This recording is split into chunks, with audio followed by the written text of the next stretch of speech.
प्रभा जी दिल्ली से। महाराज जी के श्री चरणों में कोटि कोटि प्रणाम। महाराज जी कहते हैं स्त्री में वैष्णवता जल्दी से नहीं आती, तो क्या मेरे में वैष्णवता नहीं आ पाएगी? कोई ऐसा सिद्धांत है कि स्त्री अगर वैष्णवता धारण करे तो जल्दी नहीं आती, लेकिन पुरुष को सहज में आ जाती है? अरे पुरुष और स्त्री केवल पोशाक है। जो भी प्रभु का बनना चाहे, पुरुष नपुंसक नारीवा जीव चराचर कोय, सर्वभाव भज कपट तज मोय परम प्रीत सोय। किसी में ऐसा नहीं कि तुम स्त्री शरीर में हो तो तुम्हें भगवत भक्ति लेट प्राप्त होगी विलंब से, और तुम पुरुष शरीर में हो तो आओ तुम्हारा स्वागत है। ऐसा नहीं है, ऐसा सिद्धांत नहीं है। गोस्वामी जी जैसे महापुरुष कह रहे हैं, पुरुष नपुंसक नारीवा जीव चराचर कोई सर्वभाव। गोपियों जैसा कोई हुआ है क्या त्रिभुवन में? बड़े बड़े परमहंस, बड़े बड़े ब्रह्मचारी उनकी चरण धूल माथे पे धारण किए हुए हैं। अब बताइए, भीष्म पितामह शरीर छूट रहा है, पूरा होने वाला है, और गोपियों की चरण धूल की वंदना करते हुए ठाकुर को गोपी वल्लभ कह के संबोधन करते हैं। बलिहारी गोपी कौन ऐसा है? उद्धव शनक आदि बड़े बड़े महापुरुष वंदना करते हैं गोपी चरण धूल। हमें तो लगता है अगर वैष्णवता की चरम ध्वजा है तो गोपीजन ही है, और गोपीजनों जैसा प्रेम कहां पाया जाएगा? अगर कह दिया जाए कि गोपीजन कोई स्त्री है क्या, तो स्त्री कोई स्त्री है क्या?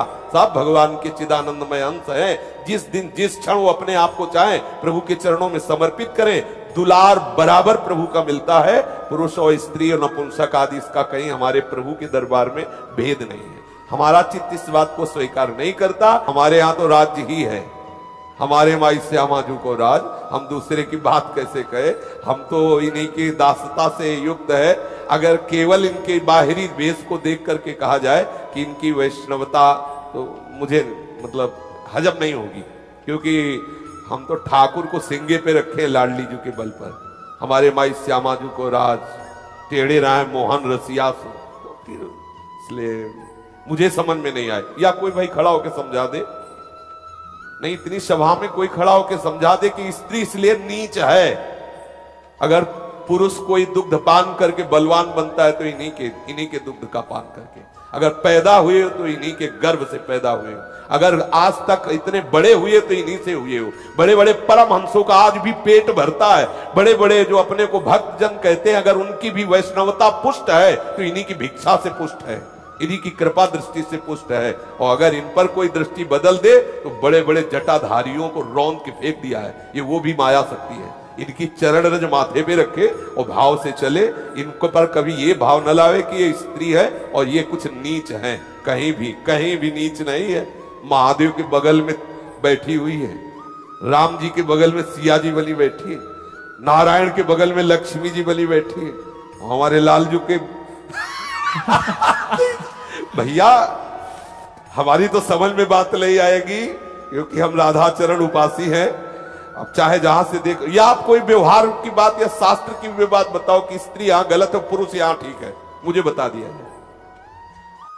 अगर कहा जाता है सहज अपावन नारी, तो तुम कहां से पवित्र हो गए? तुम्हारे भी तो मलमूत्र के ही द्वार हैं। अगर शरीर में हम की हो तो इससे बड़ा अपवित्रता का और कौन सा भाव हो सकता है? अगर अपने को पुरुष मान के गर्भ में हो तो इससे बड़ी अपवित्र बात है ही नहीं। इस शरीर को जो मैं माने हुए सबसे बड़ा अपवित्र वही है। मुझे तो शायद समझ में ना आई है ना आएगी ये बात। केवल पोशाक है, केवल पोशाक। परमात्मा तत्व ही स्त्री पुरुष रूप में खेल रहा है। इतनी बात समझनी है। आप अपने स्वरूप को समझिए।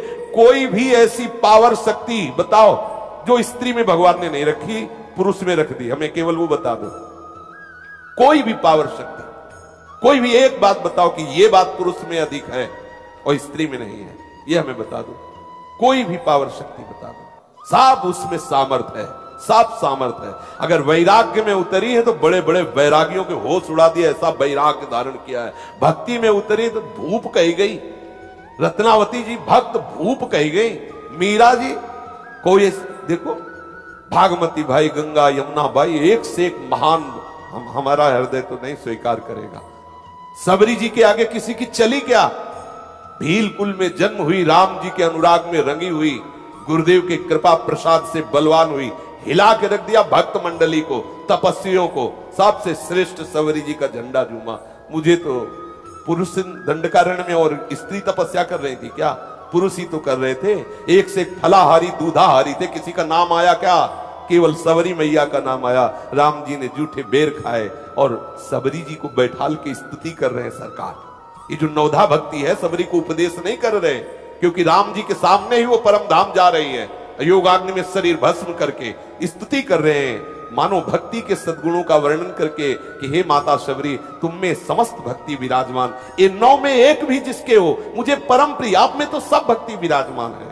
ये हम किसी बात में मानने के लिए तैयार नहीं है कि स्त्री में वैष्णवता विलंब से आती है और पुरुष में वैष्णवता जल्दी आ जाती है, ये बात मानने के लिए तैयार नहीं।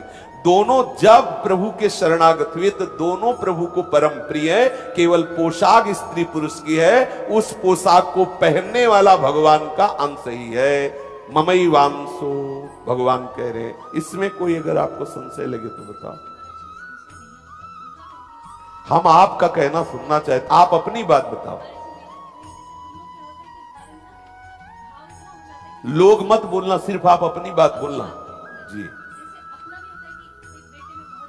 तो उसको सुधारिए, क्या पुरुष में नहीं होता, पिता में नहीं होता पुत्र प्रेम, उसको आप सुधारिए, उसको आप स्त्रियों पर लांछन क्यों लगाएं कि स्त्री वैष्णवता नहीं धारण कर सकती।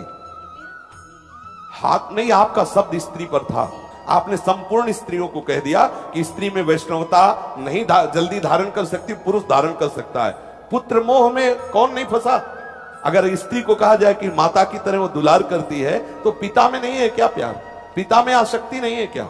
आप विचार करो, हम बर्दाश्त नहीं कर सकते, सत्य सिद्धांत का वर्णन मान सकते हैं। आपको मोह है, आप भक्ति में नहीं चल पा रही है, आपका पर्सनल मैटर है, लेकिन यदि आप ऐसा सभा में बोल दें कि स्त्री, तो फिर हम मानने के लिए तैयार नहीं है, बिल्कुल मानने के लिए तैयार नहीं है। तो हम इस बात पर बिल्कुल राजी नहीं है कि स्त्री में किसी भी तरह से ऐसे अवगुण है जिससे वो वैष्णवता धारण नहीं कर सकती। शरीरा आकर्षण से दोनों को दोनों से बचना है। स्त्री साधक को पुरुष शरीर के लिए, पुरुष साधक को स्त्री शरीर के लिए निंदनीय भाव रखते हुए आगे बढ़ना, बस इतनी बात है। तत्व तो दोनों में एक ही है और अपवित्रता दोनों में समान ही है, क्योंकि शरीर को मैं मानना सबसे बड़ी अपवित्रता है। जो भगवत स्मरण कर रहा है या कर रही है वो हर समय परम पवित्र है। अपवित्रः पवित्रो वा सर्वावस्थांगतो विवाह या स्मरेत पुंडरीकाक्षम सवायाभ्यंतरः शुचि। कौन सी ऐसी सभा है जिसमें भगवत प्रेमियों का आदर न हो? और भगवत प्रेमी में कहां ऐसा देखा गया कि ये स्त्री है और ये पुरुष है? अगर स्त्री पुरुष है तो वो केवल सभा भगवत प्रेमियों की या महापुरुषों की नहीं मानी जाती है, वहां केवल शरीर संबंध की सभा है, वहां बाहर बाह्य दृष्टि की सभा है, संतों की सभा में नहीं। उड़िया बाबा जैसे महापुरुष, हरि बाबा जैसे महापुरुष, उनके समीप बराबर आसन पे आनंदमयी माता विराजमान है। कोई ऐसी जगह बताओ जहां ऐसा कोई भी, अब तो कह रहे कोई भी क्षेत्र बताओ, अगर किसी भी क्षेत्र में देख लो, कहां इनमें कमी है? हमारे अंदर की वासना, गंदी वासना हमें ना फंसा दे, इसलिए शास्त्र में एक दूसरे शरीरों से दूरी बना के रहने की बात, वो अपनी कमी को दूर करने के लिए। ऐसा नहीं कह सकते स्त्री से ही पैदा होते, स्त्री से ही पोषित होते, स्त्री से ही भरण पोषण होता है, ऐसी गंदी दृष्टि नहीं, सब भगवत स्वरूप है। हम उन पर गंदी दृष्टि ना करें, इसलिए शास्त्र कहता है कि भारी आकर्षण स्त्री शरीर के में है, इसलिए आप बचिए। स्त्री साधक को भारी आकर्षण पुरुष शरीर में, आप बचिए, बस इस बात के लिए है। वो बचना तब तक जब तक स्वरूप का बोध नहीं हो जाता, तब तक। इसलिए मतलब मुझे ये बात बिल्कुल पसंद नहीं आई कि वैष्णवता इनमें नहीं आ सकती, ऐसा मुझे बिल्कुल बिल्कुल नहीं पसंद आया। कौन सा शास्त्र आप प्रमाणित करेंगे जिसमें ये नहीं है? अगर ये कोई अलग चीज है तो वो हमें बता दीजिए। जो आप में बिजली वही इनमें बिजली है। अगर पावर, ऊर्जा शक्ति, भागवतिक शक्ति, कौन सी अंतर आए? कौन सी अंतर आए? ये संसारिक भाषा अलग है कि अरे स्त्री मूढ़ होती है तो पुरुष कहां से विद्वान होता है। जो सतमार्ग में चलना चाहे वो सब विद्वान।